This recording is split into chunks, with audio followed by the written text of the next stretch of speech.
Okay. The recorder is now running. Hallelujah. Yay, hallelujah. Yeah. I'm glad I remembered at this point. Mhm.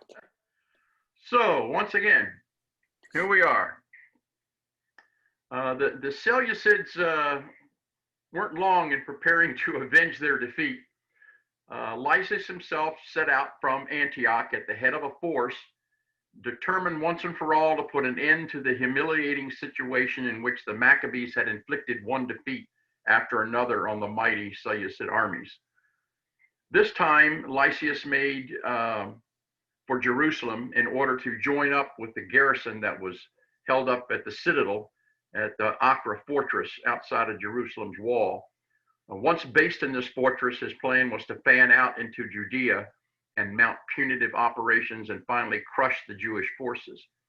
Lysias's army marched on the traditional route along the coastal plain, but he didn't enter the hills of Judea along the routes that previously taken by the Seleucids, where Judah's forces had waited in ambush. Instead, he outskirted Judea. He continued marching southwards along the coast until he reached the general vicinity of Ashkelon. And then once there, he turned eastward towards the town of Marissa. Then from Marissa, he headed towards Hebron. And this route crossed territory that was friendly to the Seleucids. In fact, the last section passed through the land of the Edumeans, who were very hostile to the Jews and friendly to the Hellenist rulers. And where did the Edumeans come from? The Edumeans is just the Greek word for the Edomites from the kingdom of Edom, a longtime enemy of the Jews. When Lysias then continued northwards toward Bethzur, which was a Judean border fortress some 6 miles from Hebron, this is where they set up camp. Hey, Lysias's Warren? army had been estimated in the region of 20,000 infantry and 4,000 cavalry. Yep. Approximately the same force Judah had engaged up at Emmaus. Warren, Yeah? did you want to put the map up? Oh, yeah. I didn't put it up? I guess not. Yeah. Yeah, I wanted to put the map up. Okay.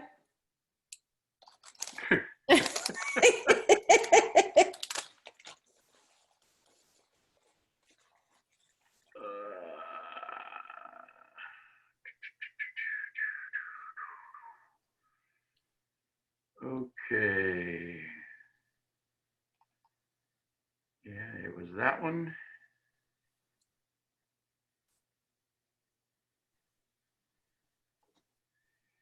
And that one. Okay.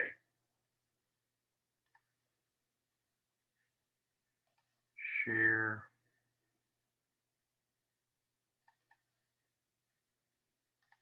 There, you see it? Okay, yeah.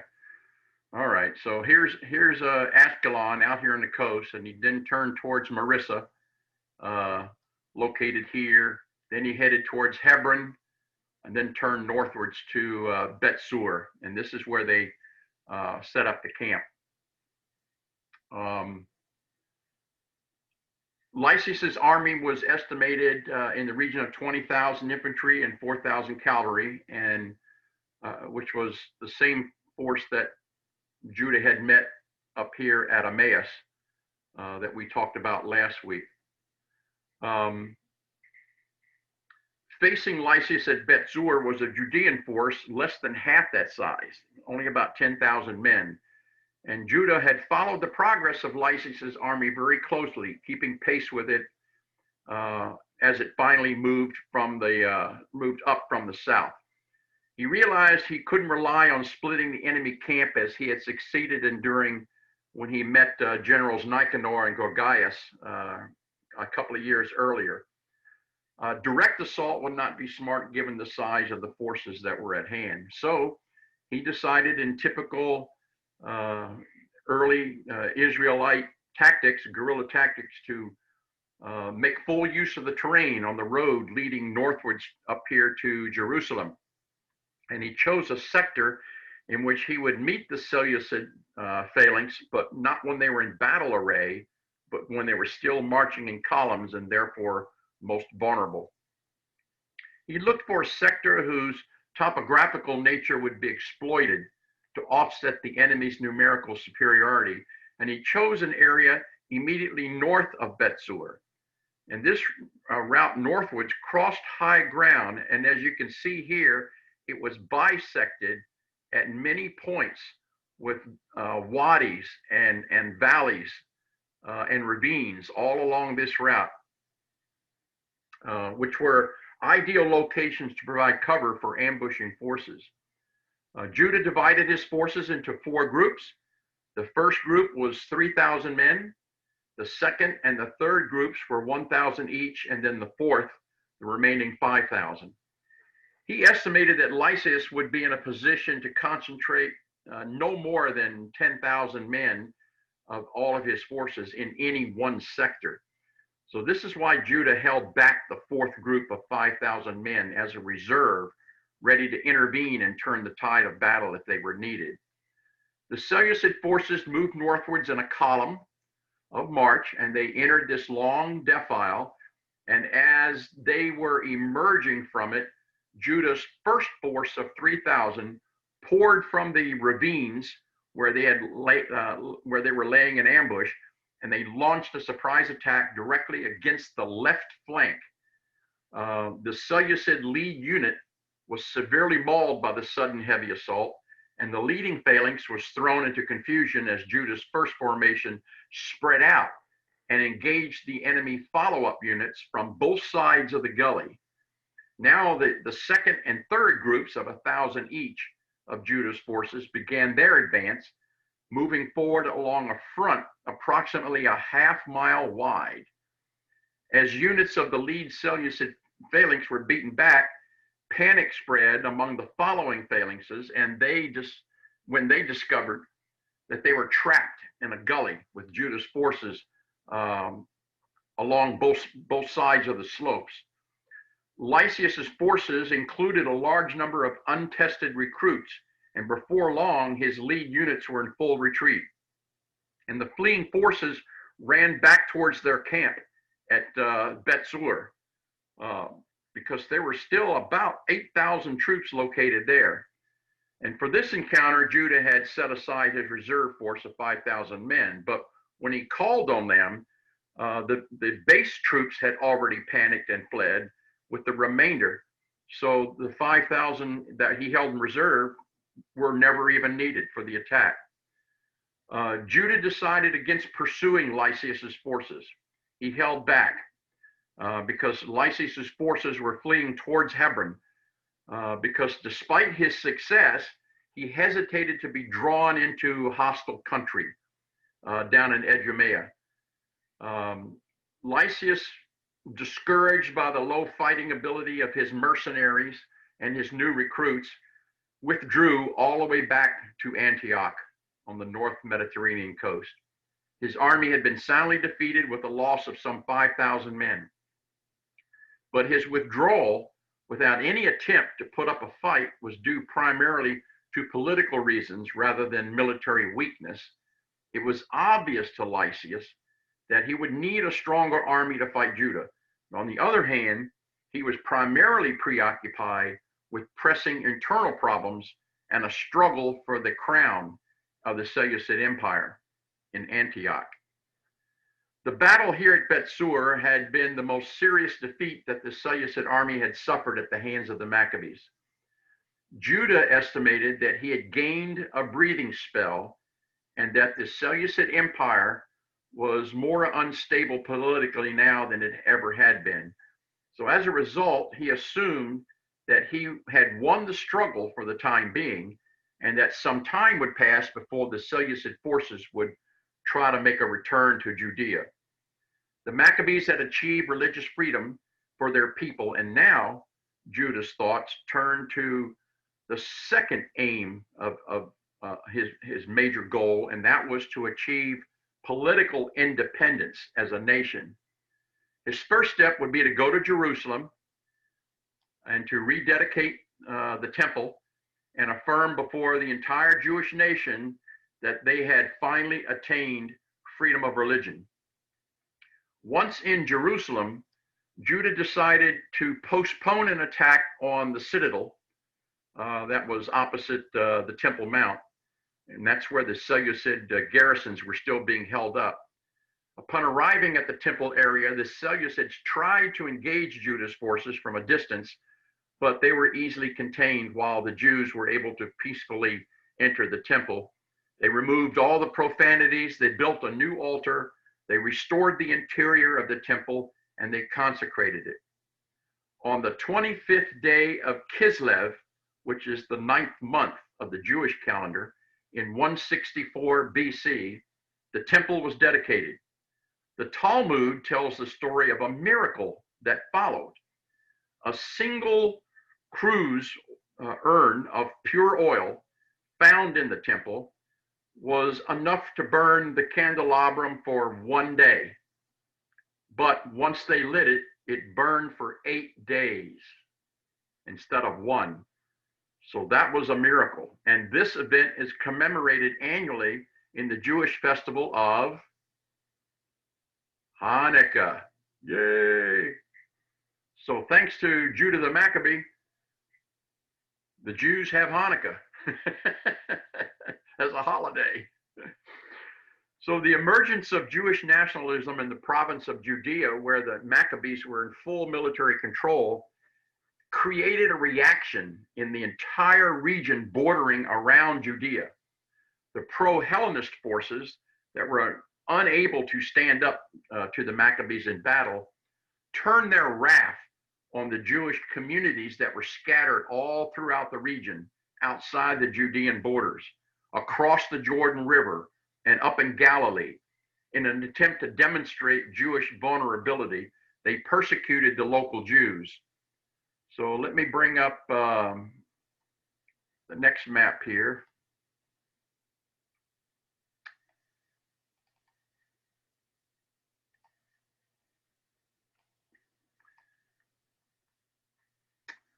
Urgent pleas came from the area of Galilee.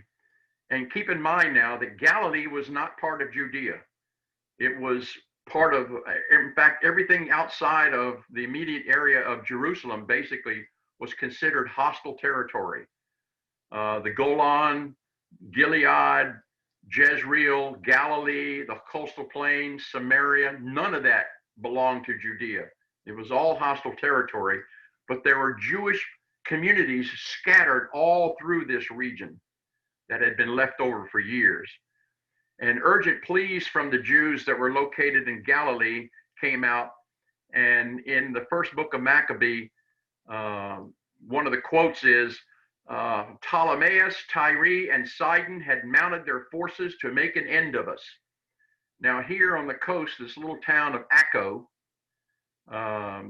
this name was changed later in history to Ptolemais at this point in history. So Ptolemais, which was Acco, Tyre, and Sidon had all joined together to make an end of the Jews in Galilee. And desperate calls came from a fortress called Dithema. It's a fortress that was some 20 miles east of the Sea of Galilee. And they advised Judah that an army under the command of Timotheus was besieging their fortified town and that the losses to the Jewish communities in the area is very heavy. Unfortunately, nobody's been able to find where Dithema actually was. They've never been able to uncover or discover the ruins. So where it is exactly, we don't know. And actually, there are many, many Jewish towns in this basic region that have never been found, except one, Carnium. Carnium is the only one that actually lasted until today. The rest of the towns back in that day have completely disappeared. Judah realized that how he responded to this new situation would be a test of his ability to command the fight for religious and national independence. He decided that in this campaign to save the Jews in the surrounding lands outside of the Judean borders, his troops would operate as a guerrilla army and would avoid weighing themselves down with heavy equipment and supply trains.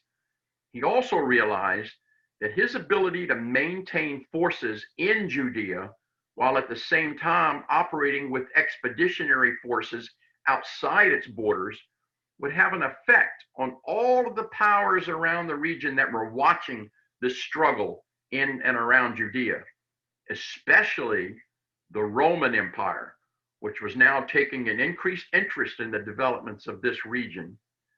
So Judah sent one of his 4 brothers, Simon, into Galilee on a relief expedition with 3,000 men, while Judah, along with another one of his brothers, Jonathan, moved across the Jordan River into the Transjordanian desert at the head of a force of 8,000 men en route to Gilead.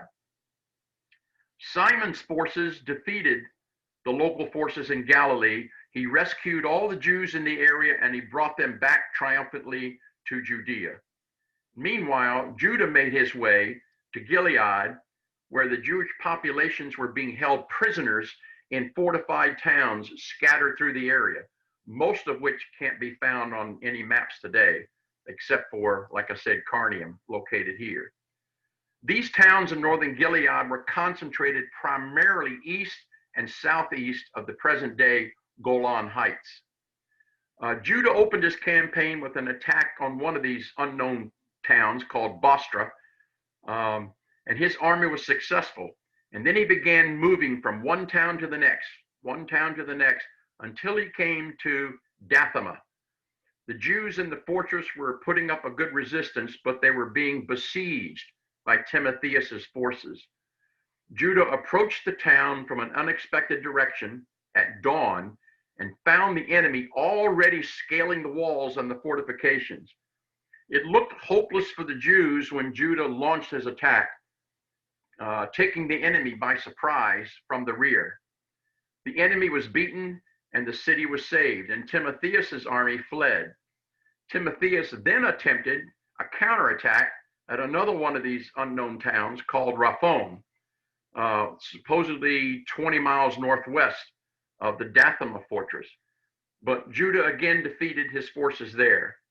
He gathered up all the rescued Jews of Gilead and then, fighting his way back through hostile territory, brought them all the way back to safety in Judea.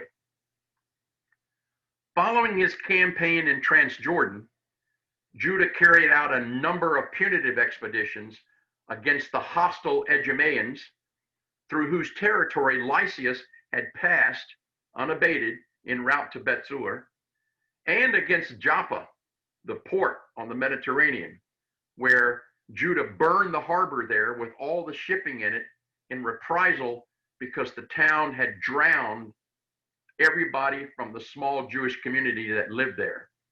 And remember, Joppa now was outside of Judea. It was hostile territory.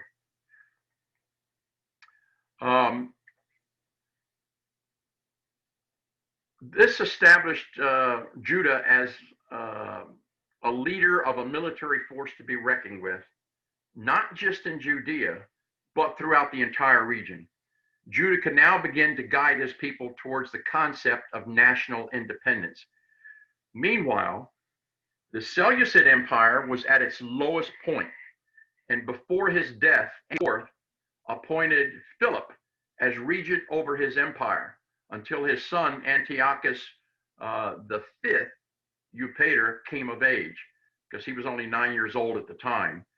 And this set up a power struggle between Philip and Lysias, because Lysias had previously been appointed as the guardian of Antiochus's son.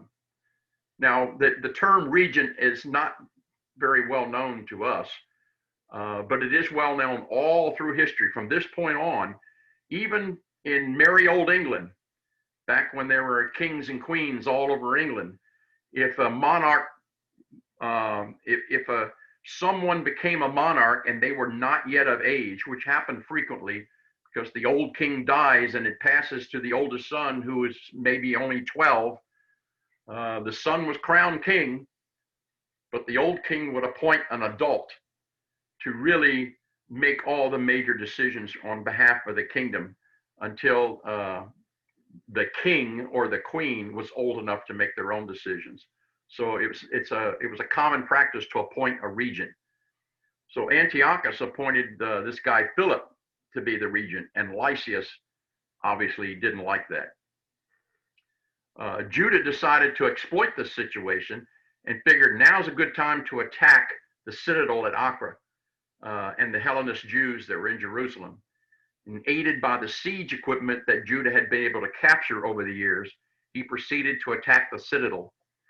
It was obvious to Judah that he couldn't abide with a Seleucid fortress garrison right in the heart of Jerusalem. So early in 162 BC, Judah mounted an attack against the fortress, but the attack itself failed. So then he proceeded to lay siege to the Acre. The troops inside the citadel sent emissaries northwards to Antioch to plead with Lysias to come save them. Lysias was conflicted because he wanted revenge against Judah, but leaving Antioch was risky because Philip might see it as an opportunity to return to Antioch if Lysias wasn't there, to return to Antioch from his campaigns out on the eastern borders of the Seleucid Empire, where he was battling the Medians and the Parthians. But Lysias decided to take the risk. Judah had, for the first time, made a serious error of military and political judgment. He gambled on Lysias being tied down in Antioch because of this struggle for the Seleucid crown. But Lysias set out for Judea, accompanied by the young Antiochus V, Eupator, and he brought with him a unit of war elephants in defiance of a treaty with the Romans, whereby the Seleucids had renounced the use of elephants in warfare. He decided to take the risk of defying Rome in the hope that the elephants, which the Maccabees had never before faced, would prove to be the factor that would win a quick defeat of the rebels. So let's jump to the next map. Where are you? There you are.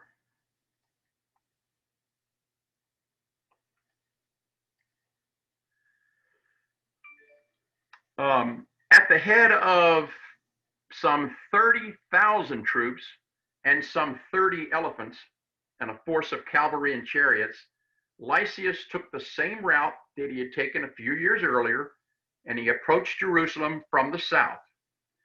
And this time, when he reached Bet-zur, located right here, he placed the town under siege. And because he did that, that forced Judah to abandon his siege of the Acre outside of Jerusalem to turn and face this new threat. He looked at all options and came to the conclusion that this time the only viable tactic was to face the Seleucids in a conventional battle, because the enemy would be expecting every form of strategy from Judah except the conventional one. So he left the garrison at Bet-zur to fend for itself against Lysias, and Judah decided to make a stand here at Bet-Zechariah, some 6 miles north of Bet-zur and some 12 miles south of Jerusalem. The Bet-zur garrison eventually surrendered, and Judah's troops meanwhile had taken up positions on the high ground at Bet-Zechariah along the road to Jerusalem. The sight of Lysias's forces marching across the plain to Bet-Zechariah was calculated to instill fear in Judah's army. And the scene is actually described in 1st Maccabee. Leading the army were the elephants, the light infantry and light cavalry, and behind them marched the heavy infantry, ready to form up in a phalanx formation with the heavy cavalry protecting their flanks. So in, where is it? There we go. In 1st Maccabee, chapter 6, verses 37 to 39. And upon the elephants were wooden towers, strong and covered. They were fastened upon each beast by special harness, and upon each were 4 armed men who fought from there, and also its Indian driver. The rest of the horsemen were stationed on either side, on the 2 flanks of the army, to harass the enemy while being themselves protected by the phalanxes. When the sun shone upon the shields of gold and brass, the hills were ablaze with them and gleamed like flaming torches. So it's evident that Lysias had learned his lesson from the previous battles with Judah, and for the first time, Lysias retained control of the high ground flanking his approach, because he'd always been attacked on the flank. First Maccabee also describes how part of his army was, quote, deployed over the heights and part over the low ground. They advanced confidently and in good order. All who heard the noise of the marching multitude and its clashing arms shook with fear. It was a very great and powerful array indeed. So for the first time, the Maccabees were to fight from defensive positions. When the armies clashed in battle, the elephants had a very unnerving effect on the Judeans, which created a psychological disadvantage. On seeing what was happening, Judah's younger brother, Eleazar, realized that he had to show his men that the elephants were vulnerable. And he spotted one that was displaying the royal arms, and he fought his way through the protective forces that were surrounding the elephant. He thrust his sword into the elephant's underbelly and killed it. But as he did so, the elephant fell on him and he was crushed. So he was the first of the 5 Maccabean brothers to fall in battle. Unfortunately, his sacrifice was in vain. The phalanxes kept stomping forward, pushing on, and seeing that the situation was hopeless, Judah decided to save the bulk of his army. He broke off contact and he withdrew northwards across the mountains to Jerusalem. This battle showed Judah that it was a mistake to try and imitate the enemy's tactics. The Seleucid army was a regular army and could train over long periods of time to fight in phalanx formations. Judah's army was a civilian reserve militia that only worked best when using guerrilla tactics. After Judah's withdrawal, Lysias pressed on to Jerusalem.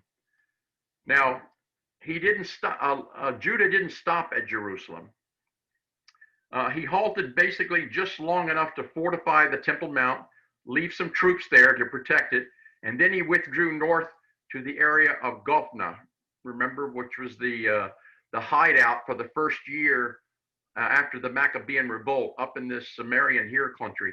After the high priest Mattathias attacked Apollonius here at Modi'in, which started the Maccabean revolt, and the little band flew north here to the hill country to hide out and organize for the first year, where now Judah was taking his troops back to that same location so that they could live to fight another day. When Lysias reached Jerusalem and he stormed the Temple Mount, the forces that Judah had left there actually fought very well, and the attacking forces were thrown back.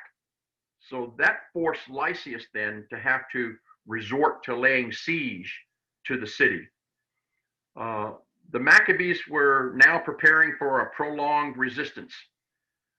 Unknown to Lysias, however, the situation in the behind the walls in Jerusalem was not very good, because there was a food shortage and a lack of supply. So how long they were going to last was anybody's question.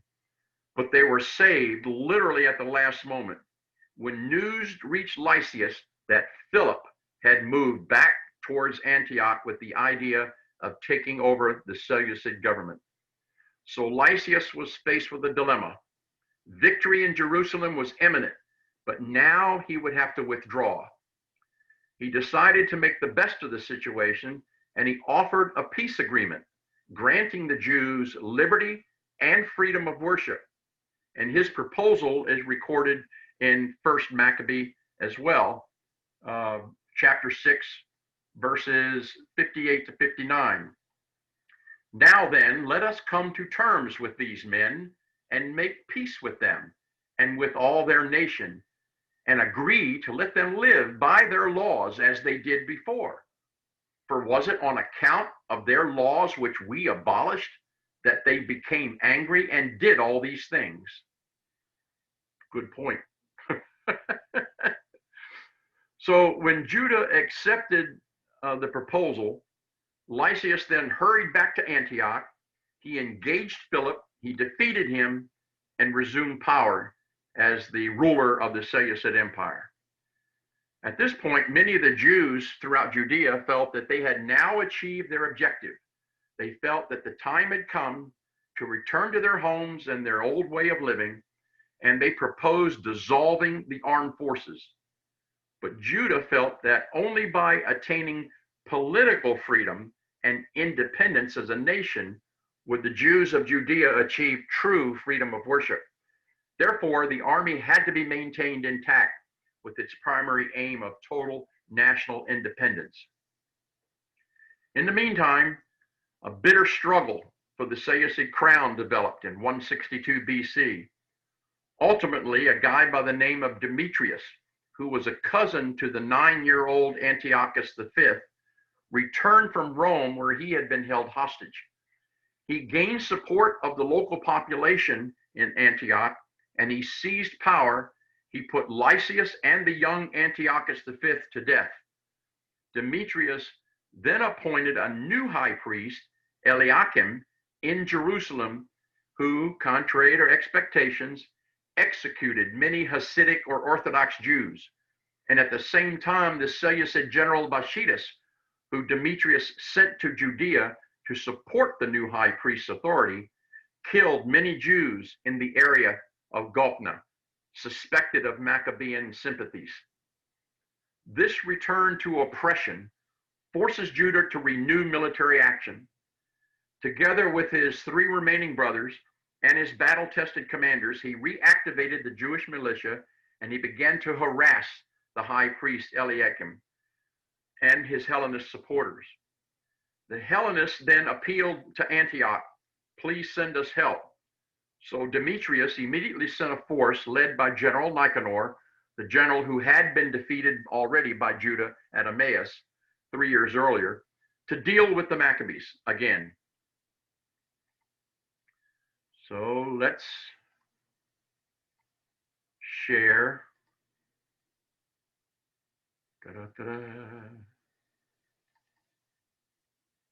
The last map ever. Now, this map looks very complicated, but I'll explain it in bits and pieces. It's not that bad. But notice that when we're talking about Judea, this is Judea. This little circle right here, this is all of Judea. Everything outside of this is hostile territory. So as you can see, what was Israel is greatly shrunk. Reverting once again to guerrilla tactics, Judah's forces ambushed General Nicanor at Karfa Salama, which isn't on the map, but it's on the road between Jerusalem and Beth Horon, somewhere along this road. He ambushed him there, and Nicanor then withdrew back to the citadel in Jerusalem and decided to wait for reinforcements to come from Antioch. When they reached the border of Judea, Nicanor decided to move his forces down from Jerusalem in order to meet his rescue forces and protect them as they moved through the Beth Horon Pass. Judah waited until the 2 armies had merged and ambushed the combined force here at the town of Adasa, 5 miles north of Jerusalem, attacking them directly on the right flank. The Seleucids were overconfident because of their combined strength and because they were not very watchful. They were taken by surprise. Nicanor was killed very early in the battle. So his troops panicked, and being cut off from the citadel in Jerusalem by Judah's forces, the only thing they could do was flee towards the coastal plain. The Jewish villagers joined Judah's army in the pursuit, harassing the Seleucid forces as they withdrew in defeat back to the coast. Following the victory over Nicanor in the spring of 161 BC, Judah again became master of the country. Again, Judah needed to review the political situation regarding the Seleucid Empire. Timarchus, who was the governor of Media and Babylonia on the eastern part of the Seleucid Empire, decided, Antioch's pretty weak at this point, so he renounced his allegiance to Demetrius. And it was clear to Demetrius also that he did not enjoy the support of Rome because they had defied a treaty with Rome. So things were looking really bad for Antioch. Judah decided to open discussions with the Roman Senate. So Judah actually sent ambassadors to Rome, and they met with great success. They signed a treaty of alliance between Rome and Judea. And that's described in 1 Maccabees 8:23 to 30. May all go well with the Romans and with the nation of the Jews at sea and on land forever. And may sword and enemy be far from them. If war comes first to Rome or any of their allies in all their dominion, the nation of the Jews will act as their allies wholeheartedly, as the occasion may indicate to them. And to the enemy who makes war, they shall not give or supply grain, arms, money, or ships, as Rome has decided. And they shall keep their obligations without receiving any in return. In the same way, if war comes first to the nation of the Jews, the Romans shall willingly act as their allies, as the occasion may indicate to them.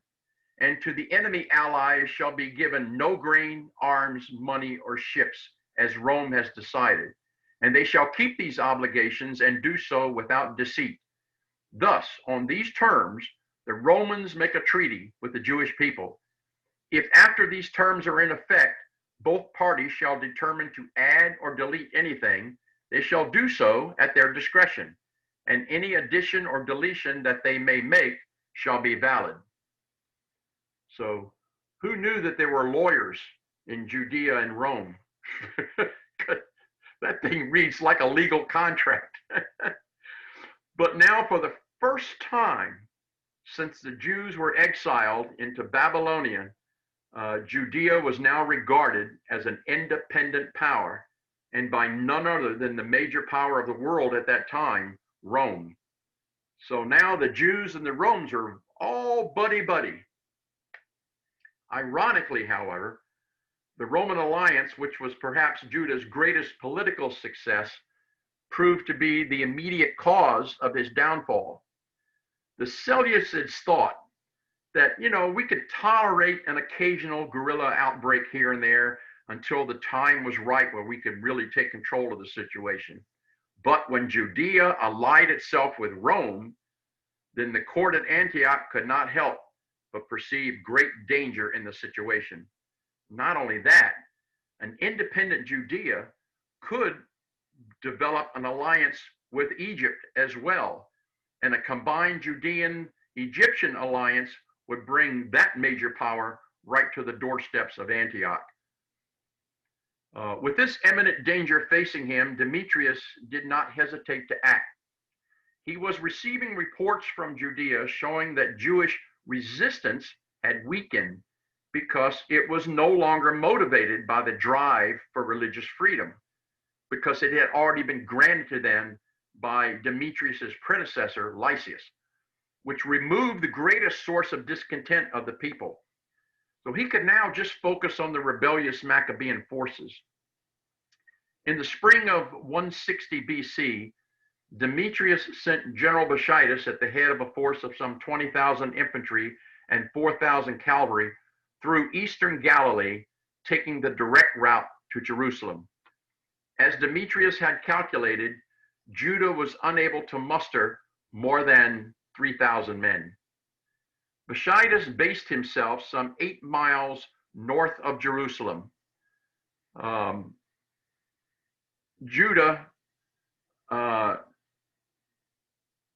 8 miles north of Jerusalem. And as he was moving northwards to meet the threat, Judah maneuvered his forces in a southwestern direction in an attempt to bypass Boshaidus, cut him off from the rear so that he wouldn't have access to his main base. However, Boshaidus countered his maneuver, and the armies actually met here at the town of Elasa, some 6 miles east of Beth Horon. The sight of the Seleucid army's overwhelming superiority in numbers caused courage among Judah's forces to fail. Many of them deserted, leaving Judah on the battlefield with only 800 men to face Boshaidus's 24,000. The first book of Maccabee describes how, faced by impossible odds, Judah urged on his small band by saying, "Let us move to attack and see if we can defeat them." His men tried to convince him not to attack, urging him to go back to their early guerrilla tactics and melt away into the hillsides and return to fight at another day. But Judah replied, quote, "Heaven forbid that I should do such a thing as run away. If our time has come, let us die bravely for our fellow countrymen and leave no stain on our honor." Judah's thinking was that if his most loyal forces were to flee the enemy following the numerous desertions that had already occurred, it would have a demoralizing effect on the people and could mean the end of the Jewish resistance movement. Instead, he believed that a struggle to the death against impossible odds would inspire those who followed him. At the head of 800 men, Judah engaged Boshaidus's 20,000 troops, and that battle is described in the first book of Maccabee, chapter 9, verses 11 through 16. Then the army of Boshaidus marched out from the camp and took its stand for the encounter. The cavalry was divided into 2 companies, and the slingers and the archers went ahead of the army, as did all the chief warriors. Boshaidus was on the right wing, flanked by the 2 companies. The phalanx advanced to the sound of the trumpets, and the men with Judah also blew their trumpets. The earth was shaken by the noise of the armies, and the battle raged from morning till evening. Judah saw that Boshaidus and the strength of his army were on the right. Then all of the stout-hearted men went with him, and they crushed the right wing. And he pursued them as far as Mount Azotus. When those on the left wing saw that the right wing was crushed, they turned and followed close behind Judah and his men. So Judah had concentrated his attack on the enemy's right flank, which was being personally led by General Boshaidus.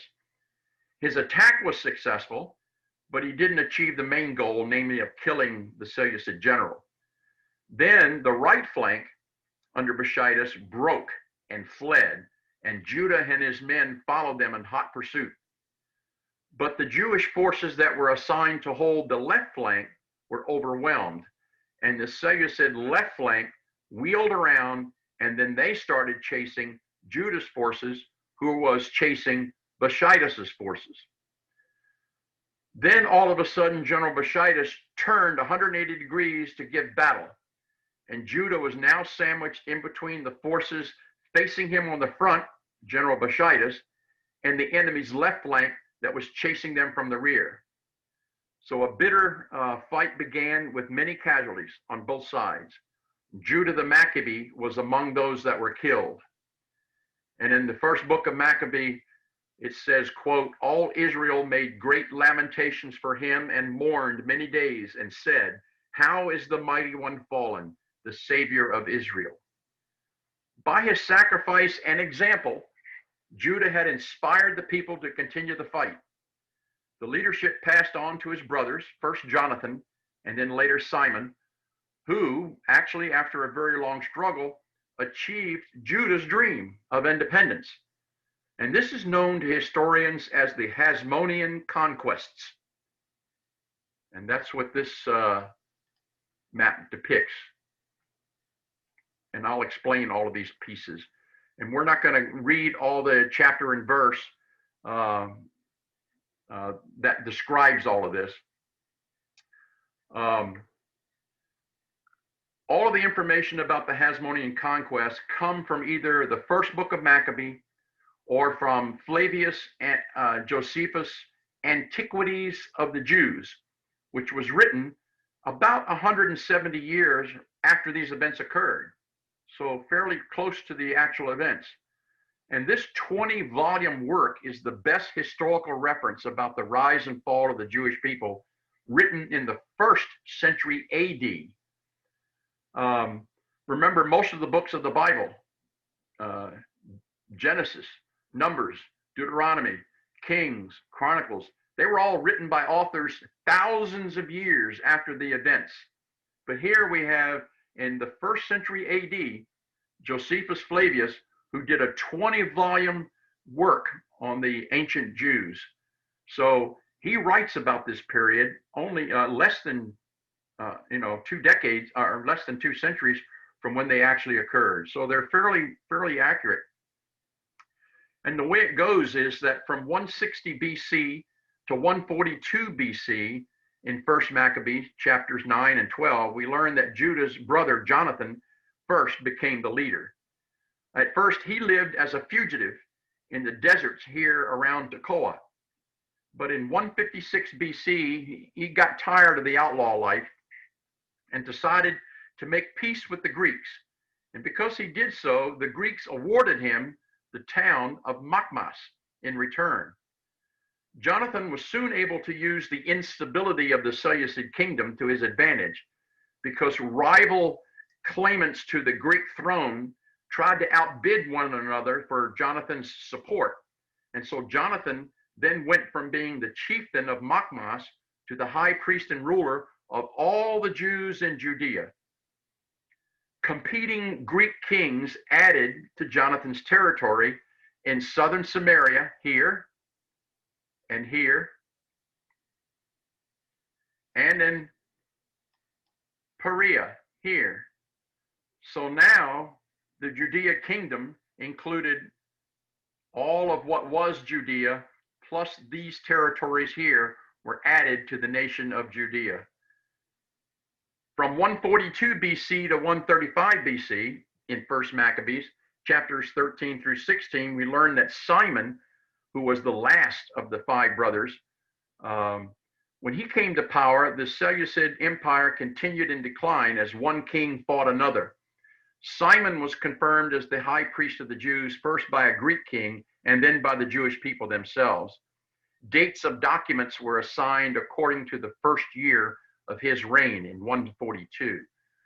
He led a procession into Jerusalem with palm branches. He obtained complete freedom from payment of tribute to the Greeks. And by 140 BC, as quoted in 1st Maccabee, the yoke of the Gentiles was removed from Israel, marking the first Jewish political independence in over 440 years. Territorially, the strategic coastal areas around Gazara and the port of Joppa were then added to the Judean Empire, Hasmonean Empire, actually. From 135 BC to 104 BC, in Josephus Flavius's Antiquities, volume 13, we find that John Hyrcanus, who was a 2nd generation Hasmonean ruler, considered himself a second Joshua, and he believed it was his duty to conquer the land. Conveniently for Hyrcanus, the Seleucid Empire was still crumbling, and as it crumbled, he added large sections of land to the growing Jewish state. His first conquest was beyond the Jordan in the plateau of Medeba, this area here, which afforded him access to the Transjordanian Highway, or the King's Highway. Next, Hyrcanus took southern Samaria, all of this area here, and he destroyed the Sumerian temple on Mount Gerizim, located here in 129 BC. He then subjugated Idumea in the south. The Idumeans were remnant Edomites, as you recall, who had settled in southern Judea. Conquered people like the Idumeans were forced to convert to Judaism. In fact, I'm sure you're familiar with Herod the Great. Herod the Great is actually descended from one of these converted Edomians. Finally, Hyrcanus completed the conquest of Samaria by taking the Greek cities of Scythopolis and Samaria. And this opened the door for further Hasmonean expansion up into Galilee. From 104 BC to 103 BC in Antiquities, Volume 13, we find that Aristobulus, who was the son of John Hyrcanus and first of the third generation of Hasmonean rulers, although he ruled only 1 year before his death from sickness, he captured Galilee and made its inhabitants, Jew and non-Jew, subject to Jewish law. From Aristobulus on, Josephus presents a very negative view of the Hasmoneans. The Hasmonean rulers turned out not much different than the Greek overlords who preceded them. Meet the new boss, same as the old boss. In his lust for power, Aristobulus killed his brother Antigonus. From 103 BC to 76 BC in Antiquities, Volume 13, during the reign of Alexander Jannaeus, also a son of John Hyrcanus, Hasmonean territorial conquest reached its peak.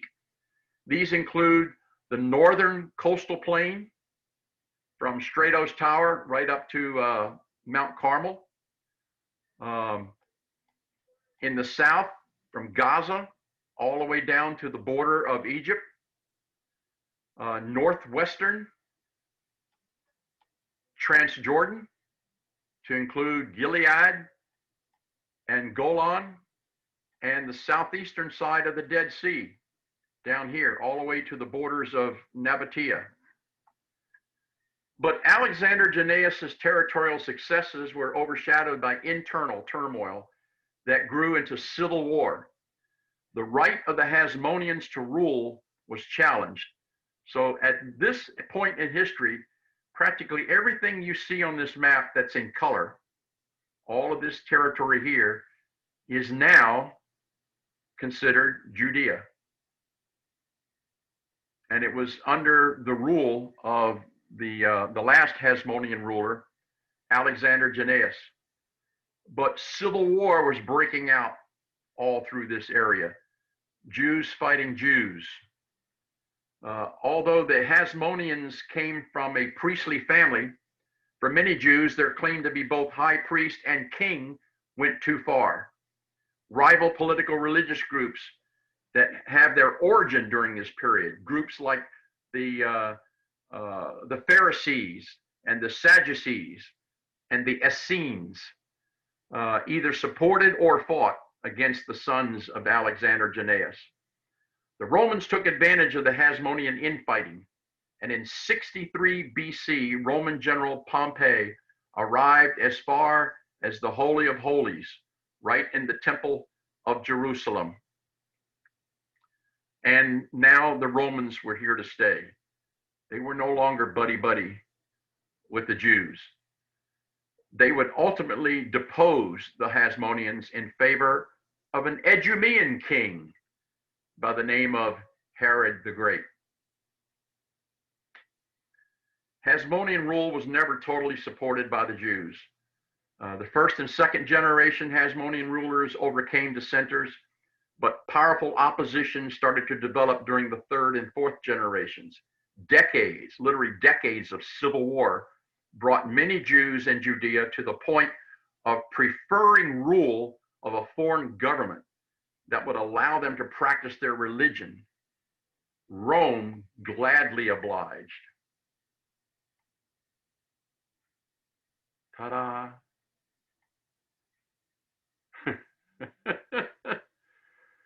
So, Susan. Oh, that was wonderful to know. Any questions? I just can't believe that it was such a big space, Judea. Yeah. That they had that much land.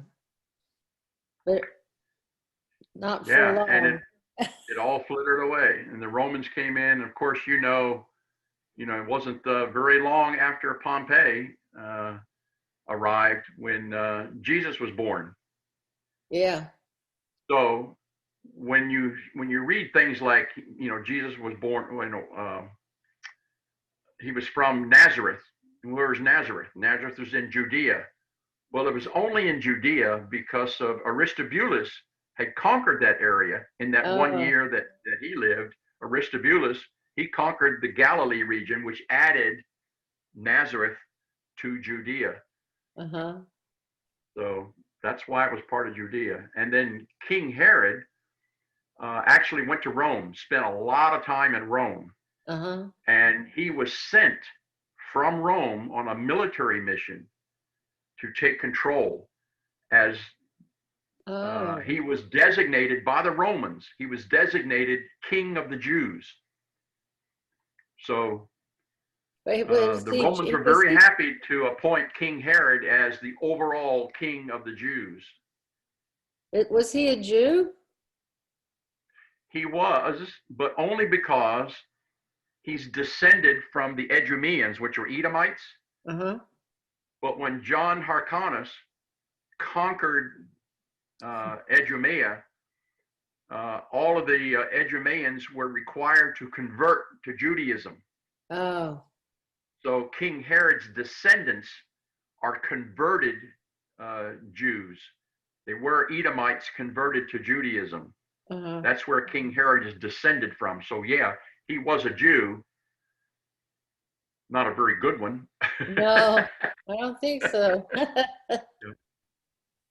And just as an addendum, I mean, this is where I end because the New Testament sort of begins to take over from here, and now we know how Rome got here. We know Rome got here because first of all they were invited. Well, Unfortunately, I never knew that. I never knew like Rome came together with Judea, and yeah, I always thought that Rome was had Judea for a longer time. yeah, yeah. That they actually like came in and conquered the land. Yeah, They really didn't need to conquer the land because because they're in a close alliance. And then yeah, because of all the infighting among the Hasmoneans, they just kind of walked in and say, hey, we're going to take over control here, but we're going to appoint a high priest, a Jewish high priest by the name of King Herod, and he will be the king of the Jews as far as we're concerned. But it's not mentioned in the New Testament at all, but there is another major Jewish uprising and revolt that occurred about 30 years after Christ died on the cross. oh So really? about 70 AD, there was a huge Jewish uprising, and it all ended. It took 3 years to put down the Jewish revolt that began in 70 AD. And Mm-hmm. they held up in a fortress called Masada. I don't know if you've ever heard of it. Oh, I have. Yeah, and Isn't it on Masada, like a cliff or something, a mountain? yeah, it's mentioned. The area itself is mentioned in the New Testament, but not as part of the revolt that occurred. Mm-hmm. In fact, I have, where is it here? Let me share. Here's Masada, Oh my gosh, look at that. huge mountain fortress. Wow. And of course, the very top, it's not there now. It's all been knocked down, but at the top was a wall, that extended even higher. And remember how we talked about during siege warfare, one of the things that the besiegers would do would be to build a ramp up to the wall so they could scale over the wall. Yeah, Look at look at this. that's not going to This happen. this is the ramp that the Romans built for weeks and weeks and weeks and weeks. They built this ramp. And then when they were able to finish the ramp, they were able to easily pour over the wall Oh, and capture the fortress. is But I that mean, how it is that how it looks today? Or is this that, is how it looks today. oh man, I would love to go see that. This is Can how it you looks go, today. Now, when And the you, Romans finally reached the top and poured over the wall yeah. to capture the entire citadel, the fortress, they didn't hear a peep. There wasn't a sound because all the inhabitants had committed suicide right before they came over the wall. Oh, that's So sad. it was completely quiet. And It's kind of sad, really sad. But yeah, I guess they would have been, well, I don't know what they would do with them. here's let me share one more thing. Have you been to the whatever that thing, Masada? Have you been to that? No, no, never been Oh, there. I'd love to go to that. This is from Google Earth today. Huh. I mean, if you go to Google Earth right now, you can see it here from the bird's eye view straight up. Of course, you Uh-huh. can't tell how steep the cliffs are, but even Right. from space, you can see that ramp Yes. that the Romans had built. It's Yeah, amazing. the And Roman. when I'm looking at this, I noticed this square here, Uh-huh. and there's a square Yeah, I here, see that one too. And yeah. and there's a square here, and a square here. And I was curious, I wonder what those are. And so I researched and discovered that this siege took so long that the Romans built camps here, here, here, and here, and they built walls around their camps. And this is where they lived and worked for months, you know, while they Oh, were building the ramp, preparing to do a final assault on the fortress. wow. So That's these are the amazing. remains of Roman camps that you can still see from space. Isn't that It kind of amazing? looked, my first thought was it was aliens. But you can see where it is. That's amazing. This is where Masada is. Uh-huh. Right I here. think I loved your maps. It was so nice to, because I just have to imagine, where these places are. But when you look at a map, it is more meaningful. Yeah, And so your as you pictures read, too. even when you go now to the New Testament and you start reading and you Uh-huh. hear these places like Yeah. Bethlehem, now the city of David. Yeah. What is the city of David? It's Jerusalem. Uh-huh. Jerusalem's the city of David. And Nazareth and Emmaus. And when you talk about Paul's journeys and so forth, and you'll hear these, you'll know exactly where they are in relationship to everything else. Right. And you have a better understanding of Israel today when you hear in the news about the Gaza Strip Oh, yes. and the Golan Heights. Yes. You know, They've been battling forever, haven't they? yeah. That's sad. Well, thank you Thousands. so much. And thank you for You're letting welcome. me, tap